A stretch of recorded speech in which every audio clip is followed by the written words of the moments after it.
Boa noite, pessoal. Vamos começar mais uma aula de microeconomia. Hoje vamos falar sobre restrição orçamentária e a escolha do consumidor. Ok? A gente, na aula anterior, né, falou sobre as preferências. Preferências é uma parte da teoria do consumidor, mas aí tem essas outras partes aqui. Continuamos seguindo o Pindic, o Varian e o Besanco, que não está aqui, mas a gente continua. Então, os tópicos então de discussão que a gente está tratando desde o início dessa parte de teoria do consumidor foi preferências do consumidor, a última aula. Preferências, pessoal, é necessariamente como o consumidor ordena aquilo que ele gosta, que ele deseja, né? Então, assim, e não colocamos preços, não colocamos custos, a renda do consumidor não entrou aqui, que são, digamos assim, variáveis importantes, né? Mas porque a gente precisava analisar separadamente a questão das preferências. Tipo, as preferências seria como assim, o cara gosta mais de Ferrari do que Volkswagen. Agora, se ele pode ou não comprar uma Ferrari, aí é outra questão, né? É a questão que a gente vai tratar agora. Mas as preferências, sim, é isso. Ele ordena aquilo que ele gosta mais, que ele gosta menos. É uma questão de ordenação que a gente fez na última aula. E aí, claro, existe a limitação da renda, né? E aqui a gente chama isso mais tecnicamente de restrição orçamentária. A gente vai ver como é que ela funciona e dentro dessa restrição orçamentária estão, digamos assim, as questões que são limitantes, que é preço e a renda do indivíduo. Isso vai definir como é que é o comportamento dessa restrição orçamentária. E depois a gente vai falar sobre a escolha do consumidor, porque dado que ele deseja e dado as questões de preço, renda, ou seja, as suas restrições, a gente vai definir como ele toma a sua escolha. Ok? Isso ainda na aula de hoje, então. Vamos lá, vamos já diretamente para as restrições orçamentárias. Então, o comportamento do consumidor não é determinado apenas por suas preferências, como eu falei para vocês. As restrições orçamentárias também limitam a capacidade do indivíduo de consumir, tendo em vista os preços dos bens que ele deve pagar, né? E aí, assim, claro, né, o preço do produto ele é dividido entre mercadorias e serviços, bens e serviços necessariamente. Então, quando a gente coloca preço, aí sim a gente está falando sobre o que envolve, digamos assim, a restrição na capacidade de consumir aquele produto. Por isso que é restrição orçamentária. E também, obviamente, dependendo do nível de renda do indivíduo. Então, a gente vai ter que conjugar essas duas coisas e elas levam ao entendimento, né, digamos assim, dessa definição do que é uma restrição orçamentária. Bom, linha do orçamento. A linha do orçamento indica todas as combinações de duas mercadorias para as quais o total de dinheiro gasto é igual à renda. Olha só, aqui a gente está falando de duas mercadorias porque é o exemplo que estamos seguindo, né? A gente bota lá mercadoria de forma mais genérica, né? X1 e X2, aí estamos relacionando duas mercadorias. Mas uma forma também de se fazer essa análise é considerar, por exemplo, X1 e X2 como todas as outras mercadorias. X1 é uma mercadoria tal e X2 todas as outras mercadorias. Se quiser pensar assim, né? Aí teria um universo de mercadorias ali sendo representado por X2. Isso é uma saída interessante, né? Eu não coloquei isso aqui nesses slides, mas eu acho que é uma coisa que eu posso até depois alterar, porque é interessante fazer dessa forma. Na verdade, todas as mercadorias você vai estar fazendo essa análise, né? Analisando o preço e considerando o seu nível de renda para poder pagar. Isso é independente, né? Se você ganha uma bolsa, uma mesada, um salário, ou seja o que for.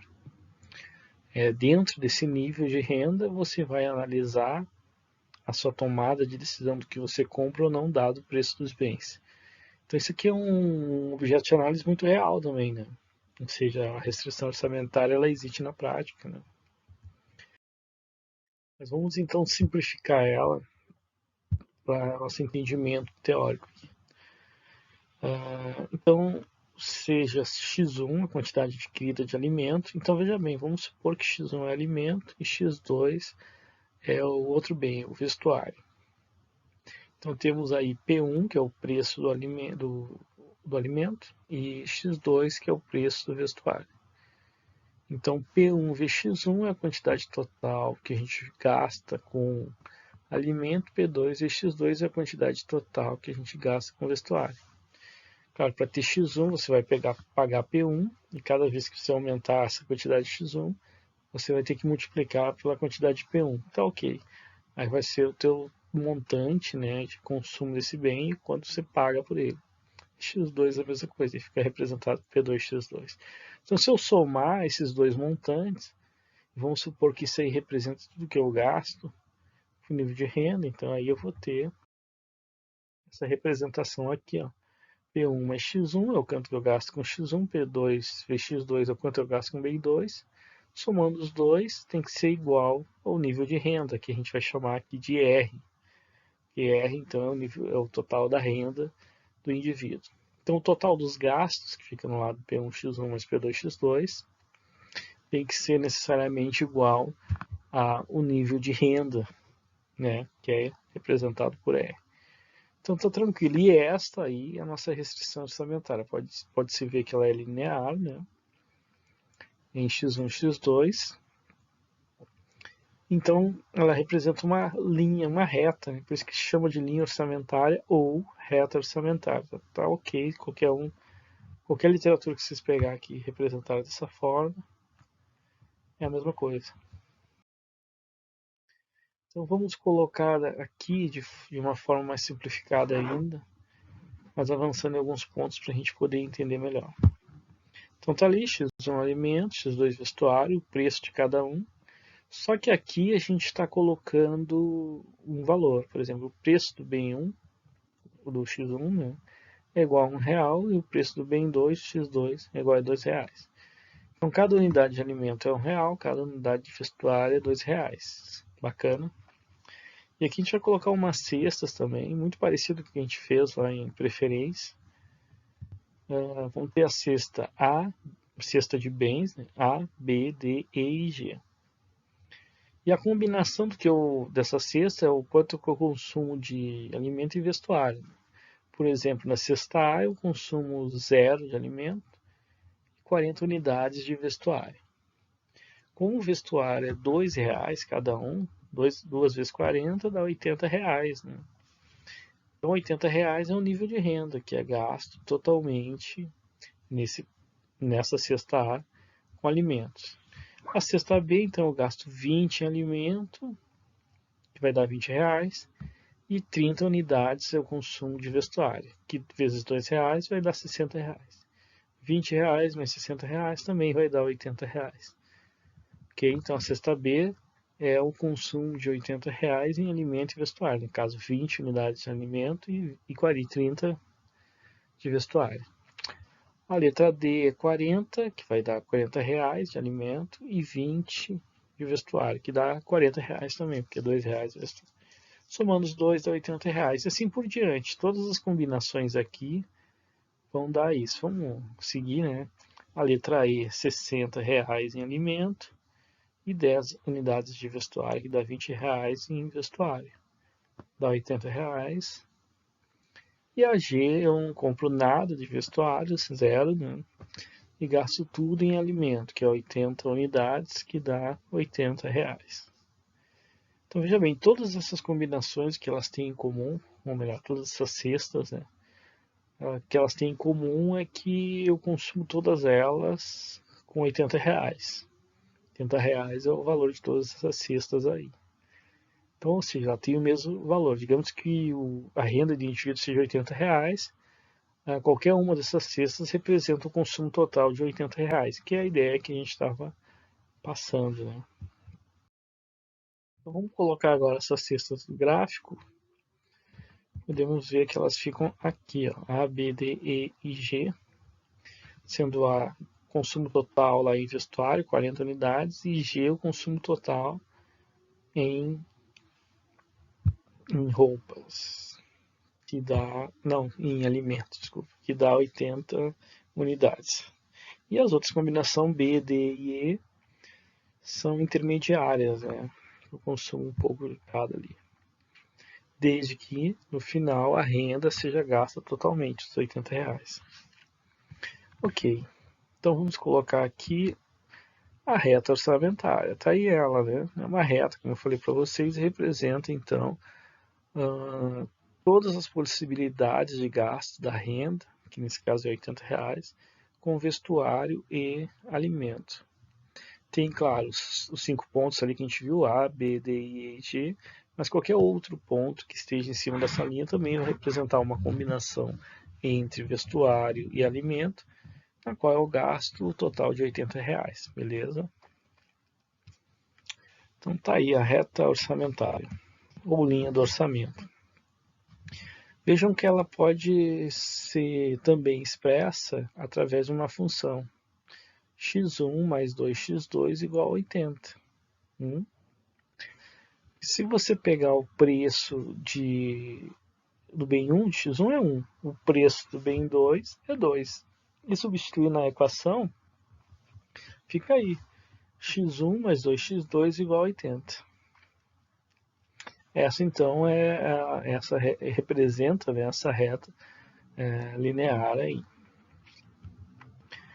Bom, a declividade, pessoal, ou inclinação, se preferir, é importante também, a variação x2 sobre a variação de x1. E neste caso, pessoal, vai ser igual a menos 1/2, ok?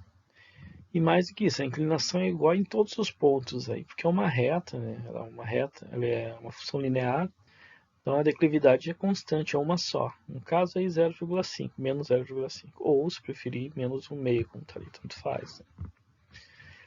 Mas só que mais do que isso, e ali está no final daquela expressão, aqui ó, ela também é igual a menos P1 sobre P2, tá? Razão de P1 sobre P2. E isso é verdade. Em qualquer momento na verdade, a razão entre os preços vai representar essa reta orçamentária, a inclinação dessa reta orçamentária. Deixa eu ver se eu consigo desenhar aqui. Vocês sabem que isso não dá muito certo aqui nesse programa. Ó, vou pegar aqui x1. Se não der certo, eu desisto. Igual. Até agora tá indo. Eu vou passar para o outro lado a renda.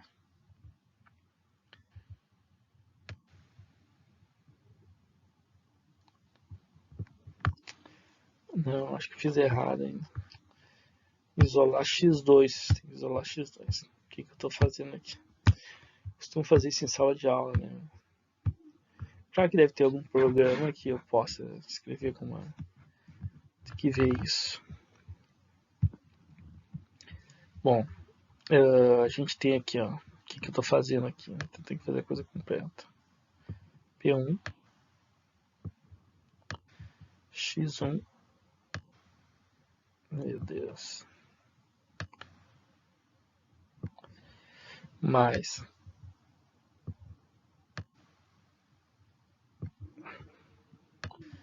P2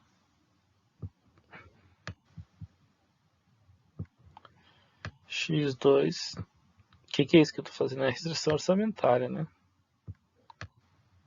Acho que com o tempo. Eita, não saiu 2. Ou saiu, né? P2x2, né? Igual a quanto? 80. Sei que é 80, mas genericamente a gente chama de R, né? R, que é a renda. Beleza. Tá aí, P1x1 mais P2x2 igual a R. Aí, se eu isolar, pessoal, x1, vocês podem fazer isso, aí pegar um caderno é mais fácil. Se eu pegar aqui x1 isolar ele.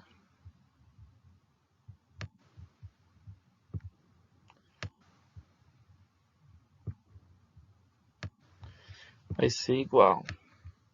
Primeiro, R. Aí eu passo P1 dividindo, né?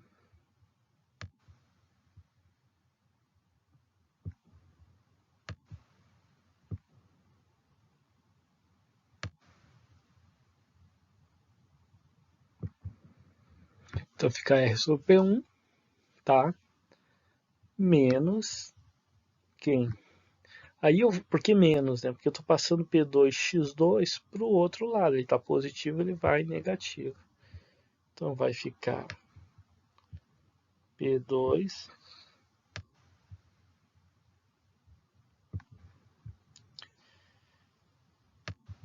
x2. Ok. Só que, claro, tem o P1 que eu estou passando dividindo. Então, eu vou botar ele dividindo aqui o P2.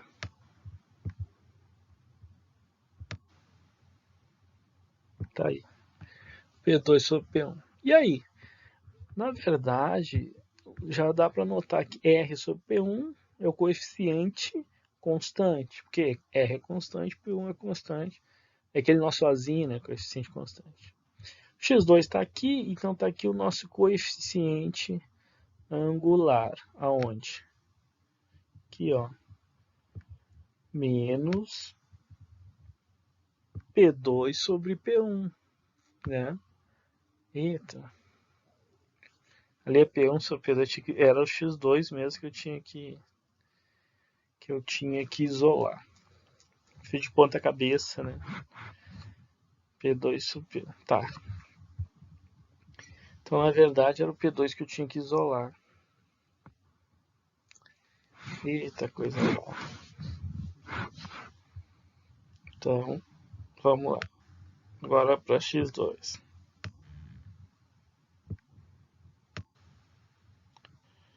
X2 é igual. Eu não mantive o azul, né? R. E aí, sobre P2. Ainda troquei aquela, ela tá fazendo certo. Né?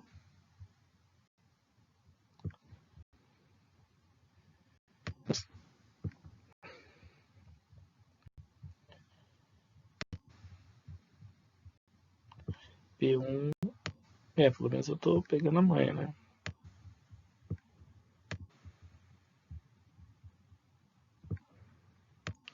Sobre P2 vezes X1. Tá aí. Eita. X1 que seca, uma beleza. Ok. E aí, da mesma forma, aqui coeficiente constante, R sobre P2. E nesse caso aqui, vão incluir o negativo, o coeficiente angular, P1 sobre P2. Está aqui, é o mesmo que está aqui, P1 sobre P2, que é a declividade da restrição orçamentária, beleza? Então ali, ó, você tem variação de x2 sobre x1, como está ali, né? Se você pegar a derivada de x2 em relação a x1, vai sobrar menos P1 sobre P2, que é a razão entre os preços. Claro, é a razão entre os preços, estão um dividindo o outro.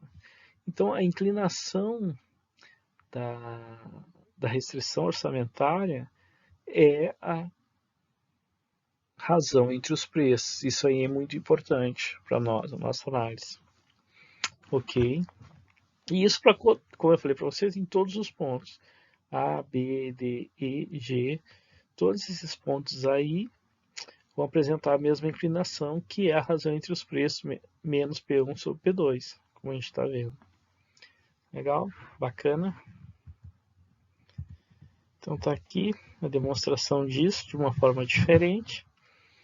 Tem que do ponto B para o ponto D tem uma queda de 10 em relação ao vestuário, que é o X2, e aumento de 20 em relação ao alimento, que é o X1.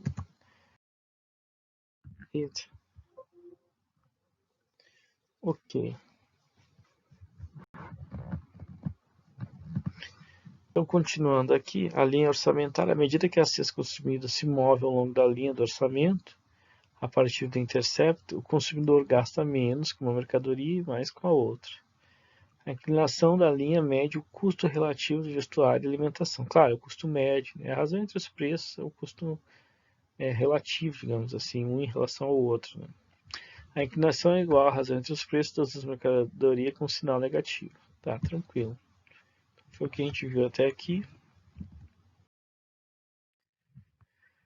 A linha do orçamento, a inclinação indica que a proporção segundo a qual pode substituir uma mercadoria pela outra sem alterar a quantidade total de dinheiro gasto. Claro, isso foi o que eu falei para vocês. Em cima da linha são todas as combinações na qual eu posso gastar o total de R$ 80, ou a renda do indivíduo, digamos assim, para combinações entre os bens P1 e X1, X1 e X2. Né?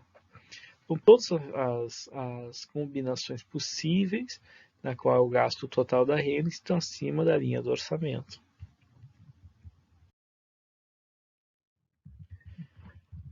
O intercepto vertical RP1 indica a quantidade máxima que X1 pode ser comprada com a renda. E a mesma forma, o intercepto horizontal R sobre P2 indica a quantidade máxima de X2 que pode ser comprada com a renda R. Isso aqui é o que a gente viu lá, que o máximo que o indivíduo pode comprar com o vestuário é 40. Se tu pegar a renda, que é 80, e dividir pelo preço do vestuário, né, que é o bem 2, que é 2, dá 40. E o bem 1, que é alimentos, pegar R$ 80 e dividir pelo preço do bem 1, que é 1, dá 80. E o 80 é a quantidade máxima, que é o intercepto de baixo aqui. Então tá aí, é o que a gente viu no gráfico também. Bom, efeitos das modificações na renda e nos preços. Modificações na renda. Aqui é tranquilo. O aumento da renda causa deslocamento paralelo da linha do orçamento para a direita, mantidos os preços constantes. Ou seja, se aumentar o preço do indivíduo, a renda vai se deslocar paralelamente para frente. Modificações, a redução da renda, aí é tranquilo também, causa deslocamento paralelo da linha orçamentária para a esquerda. Então ela cai nesse caso, né? Mantendo os preços constantes. Então vamos ver. Aqui vamos supor essa linha do orçamento, L1 aqui, com a renda igual a R$ 80. E aí vamos supor que ela aumente, né? Ela venha dobrar para R$ 160. Então, aí você tem um deslocamento positivo e paralelo para frente. Então, ela vai deslocar paralelamente para frente, né? Porque vai aumentar o poder de compra, né? Assim, agora, em vez de 80, em R$ 160. Vocês podem ver que no Intercept ele vai comprar agora o dobro de vestiário, 80, no outro 160, o dobro de alimento. E todas as combinações também vão dobrar ao longo da reta, né? Ok? E o contrário é verdadeiro. Se cair pela metade a renda de 80 para 40, então você vai ter uma contração ali para L3, que é a redução da renda de orçamento para a esquerda. Então, existe aí, com isso, né, uma redução tanto no vestuário, tanto na quantidade total de alimento também, que se pode comprar com R$ 40, e todas as combinações que vão estar em cima dessa reta. Então, todos os aumentos de renda são deslocamentos paralelos para frente, para a direita, e contrações para a esquerda, caso de quedas da renda. É assim que a reta orçamentária vai se comportar com modificações da renda. Bacana? Bom, mas também tem as modificações nos preços dos bens, e aí é um pouquinho mais complicado. Nesse caso, tem uma mudança também na restrição orçamentária, mas é uma mudança que vai mudar o ângulo, porque o preço, como a gente viu, ele dá a inclinação da reta orçamentária. Então vamos lá. Se o preço de uma mercadoria somente, só uma, aumentar, a linha do orçamento sofre uma rotação para a esquerda, em torno do intercepto da outra mercadoria. Olha, se o preço aumentar, significa que o poder de compra, porque a renda agora é constante, né? Agora a gente não está modificando a renda, está modificando o preço. Então, se o preço aumentar, cai, né? O poder de compra cai a renda para a esquerda, com a renda agora tu compra menos, com um preço maior. E aí, só que como uma só mercadoria aumentou, muda a inclinação. Então tem uma rotação, né, da reta orçamentária para a esquerda, como ele está dizendo aí. E o contrário acontece se o preço de uma mercadoria diminuir. Se diminuir, agora tu pode comprar mais dela. Então é como se o poder de compra aumentasse, como se a restrição orçamentária. Agora é como se tivesse aumentado também, né, o seu poder de compra com a renda. Então, pessoal, quando o preço da mercadoria diminui, a linha do orçamento sofre uma rotação para a direita em torno do intercepto da outra mercadoria. A outra mercadoria, como não sofreu alteração, é claro que o intercepto dela não vai aumentar, porque como não alterou o preço dela e nem a renda, ela continua tendo uma quantidade total máxima que pode ser consumida fixa. E aí só vem a mudar a inclinação em relação àquela que sofre o preço. Vamos ver lá o gráfico, como é que é isso. Então está aqui, vamos supor que uma das mercadorias tenha uma modificação de preço, né? E vai ser a mercadoria 1. Vamos supor que ela tem o valor do preço dela de R$1, lembram disso? Vamos chamar de P1 igual a 1. Só que se o preço dela cair pela metade, vale 50 centavos, um meio, né? Aí a gente tem um aumento da restrição, ou melhor, deslocamento positivo da restrição orçamentária. Porque se o preço cair, como eu falei para vocês, ficando mais barato, então se pode comprar mais desse bem. Então veja bem, eu comprava 80 unidades dele a R$1, tá aqui, né? Podem ver no gráfico. E aí como ele caiu pela metade o preço, eu tenho R$80, que não mudou a renda. Só que agora ele custa 50 centavos, então eu posso comprar 160 dele. 160, ou seja, essa quantidade aqui. Então veja bem, houve um deslocamento dele e mudou o eixo também, porque mudou o preço. Só que esse deslocamento, essa rotação aqui para cá, digamos assim, ela se dá com o eixo fixado aqui, vocês podem ver, no ponto 40 de vestuário, porque o vestuário não sofreu alteração nenhuma, porque não modificou o preço do vestuário e não modificou a renda. Então continua sendo R$2 o vestuário, né? Com 80 só pode comprar no máximo 40. Mas aqui embaixo sim, porque neste caso de L1 para L2, temos que a renda do indivíduo, o poder de compra dela aumentou agora, porque caiu pela metade o preço. Pode comprar 160 unidades. Entenderam? Então tu vai ter uma rotação da restrição orçamentária para a direita com a queda do preço do bem 1. E para a esquerda, se caso aumentar o preço dele para 2, porque agora com R$2, aí você não compra mais 80, você vai comprar 40 unidades também do bem 1. Então cai para cá, né? Então tem uma rotação, nesse caso, do eixo aqui em cima para cá, direção a L3. Né? Mantendo fixa, como eu falei para você novamente, aqui, o eixo do bem 2, na qual não houve alteração no preço. Né? Então é isso que vai acontecer, essa modificação somente para o bem 2. Então em relação ao preço é isso, né? Tu tem deslocamento, mudança de inclinação, porque necessariamente mudou também o preço, e isso muda a inclinação da restrição. E nesse caso, somente na direção para a direita, se caso houver queda de preço, e esquerda se tiver aumento de preço. Não modificando em nada o outro bem. A não ser que o outro bem sofresse também modificações de preço, aí tu teria sim uma modificação em ambos os eixos, digamos assim. Né? em ambos interceptos, e o eixo, claro, vai depender de quanto cada preço variou, em que direção. Bacana. Voltando aqui então. Modificações nos preços. Se os preços de, olha aqui, se os preços de ambas as mercadorias aumentam, mas a razão entre os dois preços permanece inalterada, a inclinação do ajustamento não muda. O que acontece? É claro que se ambos os preços aumentam, tu vai ter que uma queda, né, na restrição orçamentária para a esquerda, porque se ambos aumentarem, o poder de compra é menor, agora tu compra menos de ambas as mercadorias. Mas se elas aumentarem na mesma proporção, significa que não vai ter mudança de inclinação, né? Por exemplo, o preço do bem 1 era 1, o preço do bem 2 era 2. Se caso o preço do bem 1 dobrar para 2 e o preço do bem 2 dobrar para 4, ou seja, estão aumentando 100% ambos, né?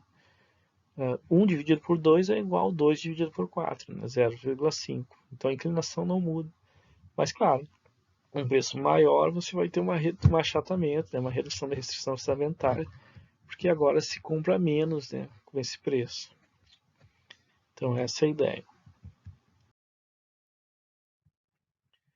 Então a totalidade do orçamento sofrerá o deslocamento paralelo para a esquerda. Apesar de não mudar a inclinação, como eu falei para vocês, ele tem uma queda, né, para a esquerda. Se o preço de ambas as mercadorias diminui, mas a razão entre os dois preços permanece alterada, é a mesma coisa. A inclinação da linha orçamentária não muda. Então, se os preços diminuem, com certeza agora o indivíduo vai comprar mais de ambas as mercadorias. Então, vai ter um deslocamento para a direita da restrição orçamentária.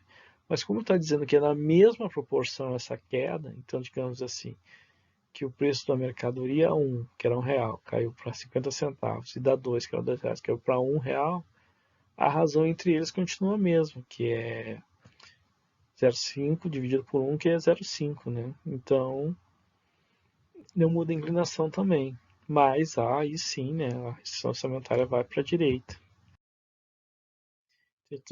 Entretanto, a linha do orçamento sofrerá um deslocamento paralelo para a direita. Então, né, aumentou o poder de compra agora, mesmo que a renda não se altere, com a queda de preço, aumentou o poder de compra do indivíduo. Ok, pessoal, então com isso a gente já pode falar sobre a escolha de Sofia. Essas piadas infame, né? Ela tá querendo aprender, tá aí. Aí o cara vem, faz piada. É fogo. Bom, a escolha do consumidor. Viu? É menos dramático, mas é real. A escolha do consumidor, pessoal,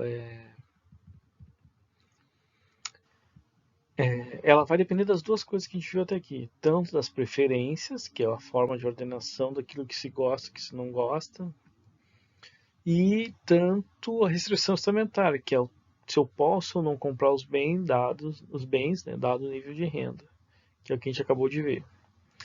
Então a escolha do consumidor vai ser uma análise em conjunta desses dois tópicos, porque primeiro você vai tentar entender,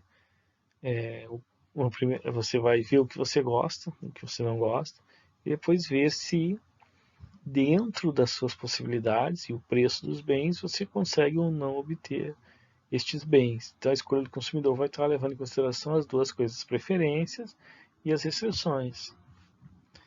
Então vamos lá. Os consumidores escolhem uma combinação de mercadorias que maximiza sua satisfação dado o orçamento limitado que dispõe.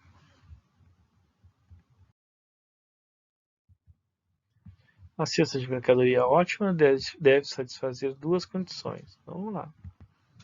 Ela deve estar situada sobre a linha do orçamento, e isso tem tudo a ver com o fato que tu vai consumir toda a renda, essa é uma hipótese que a gente colocou.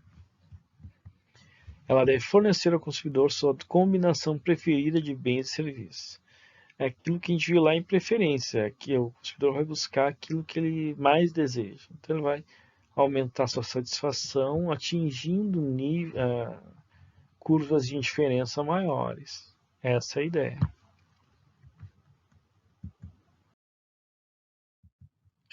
Lembre-se de que a inclinação de uma curva de diferença é dada por taxa marginal de substituição, que é a variação de x2 sobre a variação de x1. A gente viu isso na aula passada. Além disso, a inclinação da linha orçamentária a gente viu, é a razão entre os preços, que a gente acabou de ver. Então, a inclinação de uma é a taxa marginal de substituição, a outra é a razão entre os preços. Logo podemos afirmar, olha só, que a satisfação é maximizada no ponto em que a taxa marginal de substituição é igual à razão entre os preços. Então, quando isso acontecer, a gente tem a máxima satisfação possível do indivíduo. Exatamente essa definição. A máxima satisfação possível do indivíduo. Calma, como assim? Vamos ver. Olha, podemos afirmar que a satisfação é maximizada quando a taxa marginal de substituição de x1 por x2 é igual à razão entre os preços de x1 e x2. Tá, que foi o que a gente acabou de ver. Mas vamos analisar no gráfico, aí fica mais fácil de entender, né? Tá aqui a restrição orçamentária e tá aqui o ponto A. Legal. Bom, vamos imaginar um ponto B aqui. Esse ponto está maximizando a utilidade do consumidor? À primeira vista, o cara poderia afirmar que sim, pela primeira afirmação que a gente teve lá, né? Ou seja, está em cima da restrição orçamentária, então ele está gastando o total, nesse ponto B, com certeza, o total daquele salário, daquela renda, entre os dois bens, 30 unidades de vestuário e 20 unidades de alimento. Só que ele não está obedecendo a segunda, que diz que a inclinação tem que ser a mesma. Aqui a inclinação da função de utilidade não é a mesma na resta orçamentária. Uma está mais inclinada, outra está menos inclinada. A taxa marginal de substituição, calculada ali, ó, no ponto B, é igual a 1. E a gente já sabe que a razão entre os preços é igual a 1,5, né? Ou 0,5. Da reta azul é 0,5 e da marrom, a curva, né? Naquele ponto B é 1. Ok? Bom, e se a gente tiver um ponto D aqui? Aí não é muito difícil de imaginar que esse ponto B está fora da reta. Então, nesse caso, não é nem possível consumi-lo, porque ele está aquém da possibilidade, né, da restrição orçamentária. Teria que ter uma renda maior para atingir esse ponto D. E isso já tira ele como um candidato a ser ótimo, porque não está em cima, né, da linha orçamentária. É possível consumir o ponto D. Bom, então a gente tem um ponto A. E o ponto A, pessoal, ele obedece aos dois pontos, às duas questões. Ele está em cima da reta orçamentária e a inclinação da função utilidade, a curva U ali, o 2, né, é igual à inclinação da restrição orçamentária naquele ponto A. Então, exatamente aonde a curva bate ali, temos uma inclinação coincidente naquele ponto. Se passar um pouquinho naquele ponto, já não é a mesma inclinação. Então, naquele ponto, você está otimizando a escolha do consumidor, está sendo a escolha ótima, traz maior satisfação. Ok? Porque ali a gente tem o encontro da inclinação da curva de utilidade com a restrição orçamentária. Então, cara, mas por que nessa aí não outra? Vamos ver. Porque nesse ponto A, pessoal, vocês podem ver que qualquer curva que esteja abaixo vai ter pontos que vão até estar em cima da restrição, como essa curva logo abaixo. Ó. Podem ver aqui que ela bate aqui, Mas isso aí, olha, então eu vou chamar aqui de ponto B, por exemplo, né? Ponto, sei lá, aqui, sei lá, qualquer coisa, E ou C. Mas aí o que acontece? Ela mesmo esses pontos, eles, apesar de estar em cima da curva da reta orçamentária, essa curva de indiferença vai estar mais baixa do que a curva de indiferença do ponto A. Então ali ele tem mais satisfação do que em cima dessas curvas, entendeu? É uma curva maior. Agora, se for algum outro ponto, como aquele ponto D que a gente viu que estava mais ou menos aqui, ó, vou desenhar ele aqui. A gente acabou de ver aquele ponto D aqui, ó. Não que ele não traga. Esse D tá uma beleza. Não que ele não traga uma satisfação maior para o indivíduo, com certeza, porque está numa curva superior. Agora, só não é possível atingi-lo, porque está além da restrição orçamentária do indivíduo. Então, ele não consegue ir para esse ponto D. Então, o máximo, a curva mais alta que ele consegue atingir é aquela que se está no ponto A, e ele só pode atingir porque é a última a encostar na restrição orçamentária, e quando ela encosta, ela está tendo exatamente a mesma inclinação que dá restrição orçamentária. Então, essa é a condição que nos leva à condição de consumo ótimo, digamos assim, onde está maximizando a satisfação do indivíduo, dada a sua restrição orçamentária. Bacana? Claro que todas essas curvas, como a gente viu, né, é o mapa de indiferença do indivíduo, o mapa das curvas de diferença. Quanto maior ele conseguir atingir, maior seu nível de satisfação. Mas, novamente, ele só vai conseguir ir até onde a sua renda deixar e o preço dos bens, que é a sua linha orçamentária. Bacana, mais ou menos bacana. Então é isso aí em relação à escolha do consumidor. Na próxima aula a gente vai ver um pouquinho mais da álgebra matemática, que na verdade do cálculo matemático para chegar, né, a quantidade, né, x1 e x2 que vão satisfazer essa condição. Mas a ideia aqui até aqui é essa. Vamos ver alguns exemplos, né?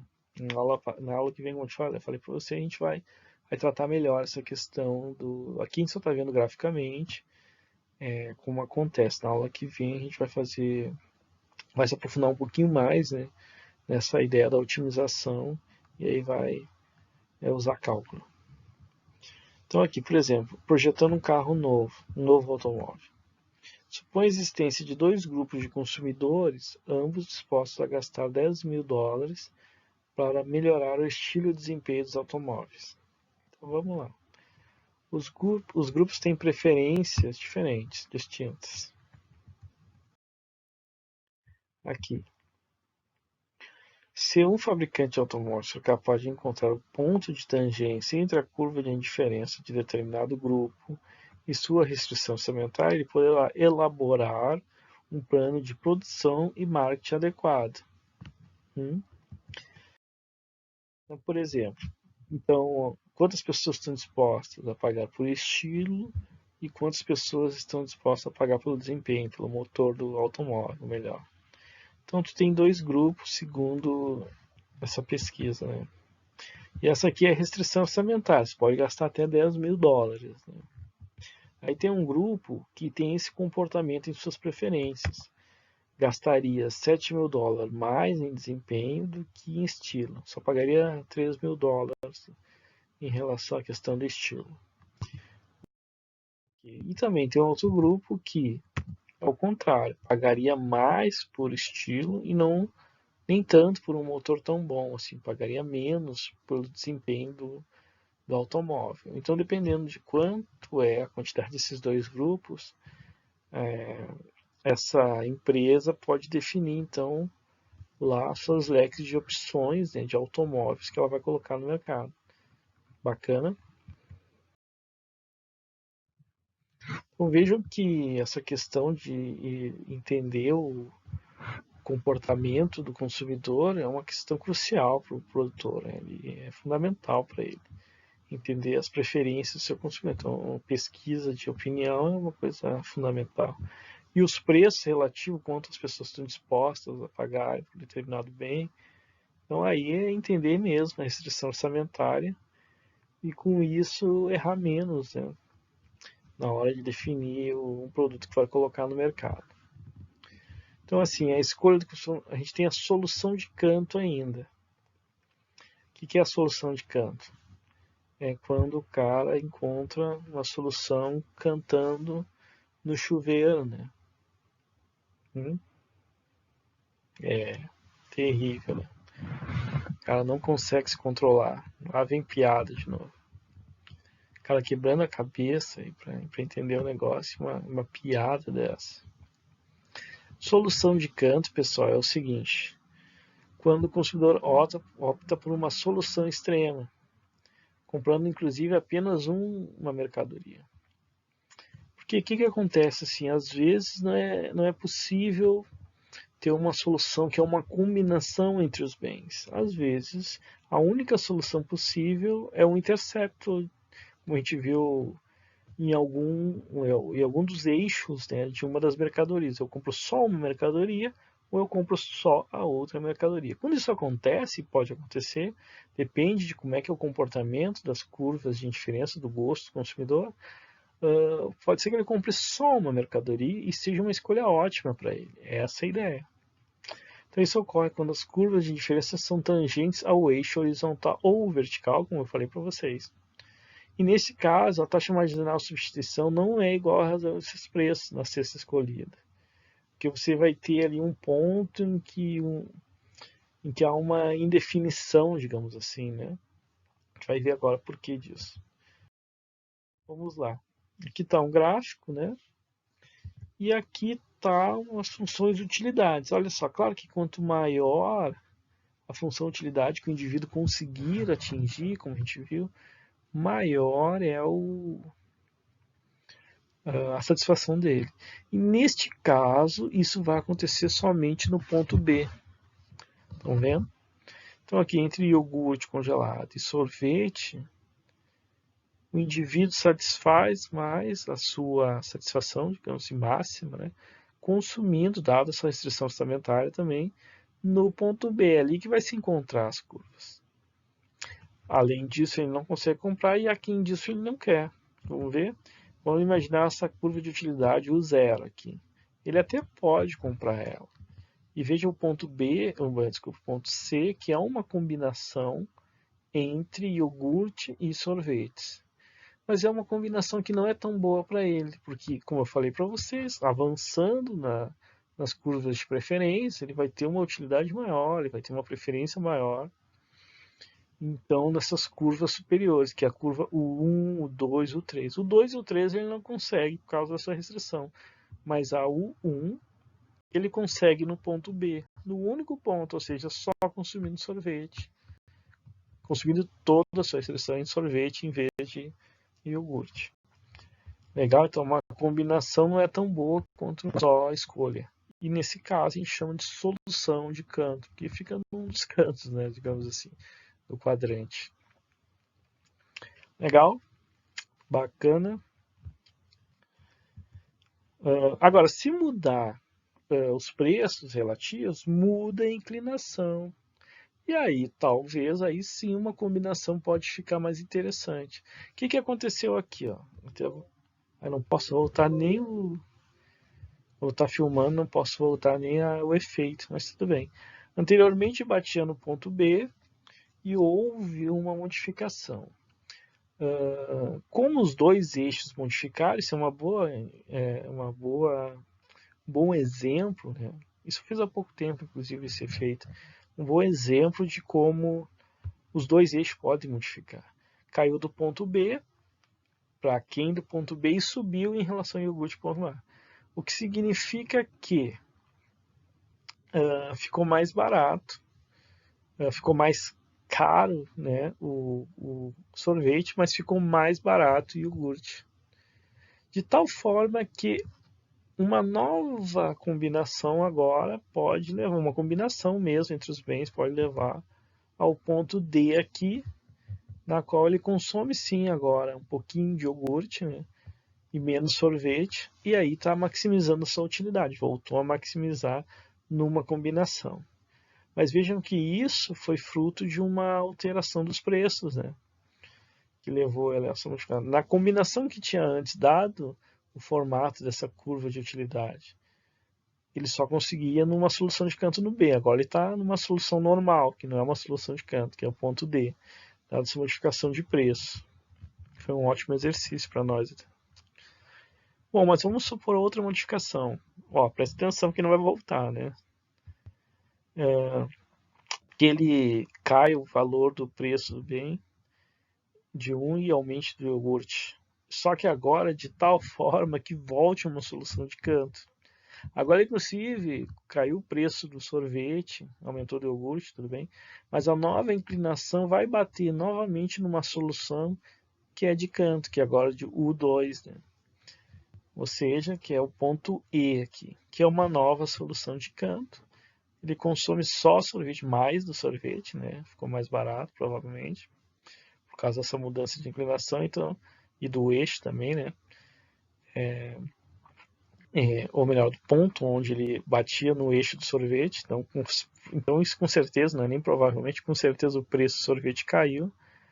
E o preço, como o eixo também do iogurte caiu lá de cima para baixo, então o preço do iogurte aumentou. E essa nova combinação, essa nova restrição orçamentária levou então a uma nova solução de canto, que é o ponto E.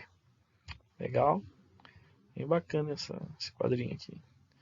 Eu lembro que faz pouco tempo que eu botei esses novos efeitos para dar essa explicação. O negócio é esse, né? Se ir melhorando e se desenvolvendo. Isso aqui foi um professor meu que ele já tinha essa aula pré-pronta. Mas eu boto lá, tipo, a porcentagem. Cada vez que eu vou botando mais coisas, eu vou reduzindo a porcentagem de que eu considero ser algo de terceiros. Então eu escrevo lá, terceiros. Slides, 80% terceiros, 50%. Aí uma hora que quase eu modifiquei ele todo, eu criei ele do zero, aí eu nem coloco, né? Eu coloco até o meu nome. E agora, quando ainda ele tem muito do que eu já peguei de outro professor, aí não, né? Aí eu mantenho sem o meu nome. Mas aqui no caso eu botei essa alteração e eu acho que ficou muito legal, didaticamente pelo menos. Vamos avançar então. A solução de Cantos, no ponto B, a taxa marginal de substituição de sorvete por iogurte é maior que a inclinação da linha do orçamento.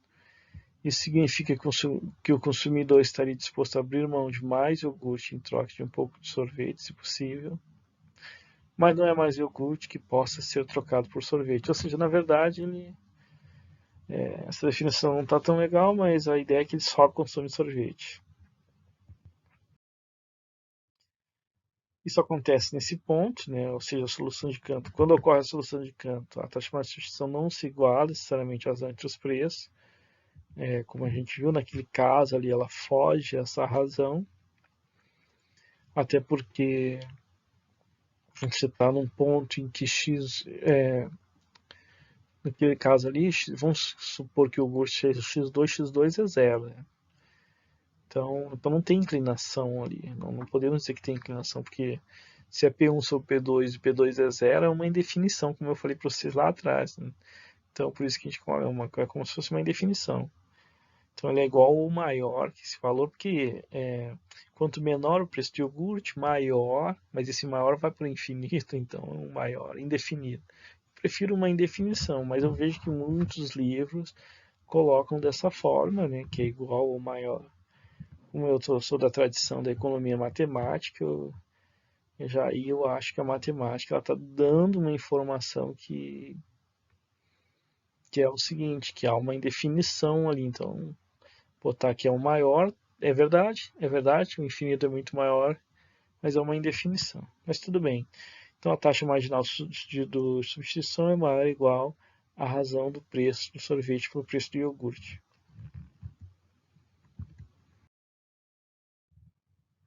Se a taxa marginal for de fato significativamente maior que a razão entre os preços, então uma pequena diminuição no preço do iogurte não altera o acesso à mercadoria do consumidor.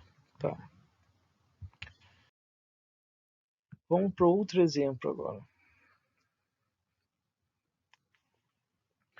Fundo de poupança de educação universitária. Eu acho que esse exemplo aqui, inclusive, está lá no PINDIC. Ou é no PINDIC? Deve ser no PINDIC.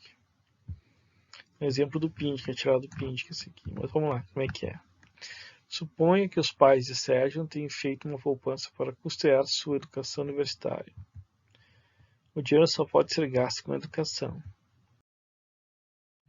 Se parte do dinheiro pudesse ser usado em aquisição de outras mercadorias, sua cesta de consumo preferida mudaria. Claro, Sérgio ele só pode gastar em educação, naquele dinheiro que os pais dele pouparam. É um aumento na sua restrição orçamentária, porque ele tem mais renda, né, que ele foi poupado, mas eles determinam que ele só pode gastar ela com educação. E aí a gente tem um outro ponto. Mas se ele pudesse gastar livremente, talvez ele não gastasse só com educação, gastasse com outras coisas que ele considerasse melhor para ele. Então vamos analisar isso. Fundo de poupança universitária. Então temos a restrição orçamentária. Dá para ver que isso aqui é um exemplo americano, né? Que lá as famílias lá, a renda é bem mais alta, né? Então poupam para que o filho faça a universidade. Né? Então tem isso. Né? Então tá aqui o preço e a quantidade. Vocês podem ver que nesse caso é a renda do Sérgio, né? Normal. Então ele consome ali o ponto A, tá tudo ok. Só que se a gente vai colocar também a sua renda poupada pelos seus pais, sua restrição orçamentária aumenta, uma renda muito maior. Só que é uma restrição imposta por eles, que não, só pode ser gasto em educação, não em outro consumo, como vocês podem ver no gráfico. Então ele só vai poder gastar aqui, ó, nesse nível, porque aí ele gastaria só em educação e nada em outro consumo. E aí pegava essa função utilidade dele, que é muito boa, porque é acima da função utilidade 1. Né? E aí tem universidade, coisa e tal. Mas se dependesse dele, ou seja, deixasse livre para ele resolver gastar em outras coisas, ele gastaria esse ponto C. E podem ver que aí aumenta um pouco do consumo dele em relação a outras coisas, os consumos não vinculados à educação.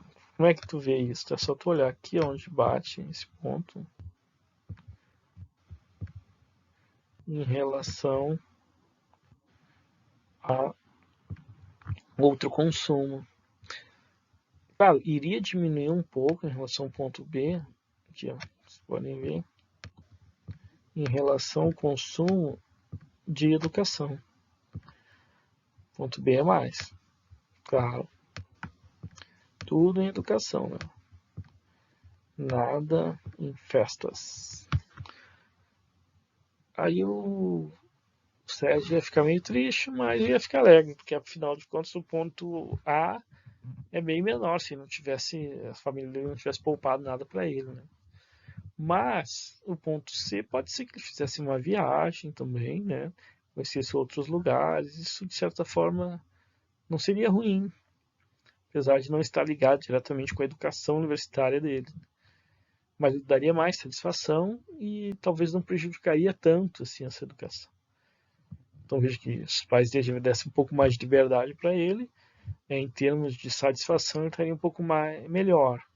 Mas com essa restrição, assim, essa coisa mais ortodoxa, não, só educação, ele vai estar bem também, né? E vai gastar mais com isso.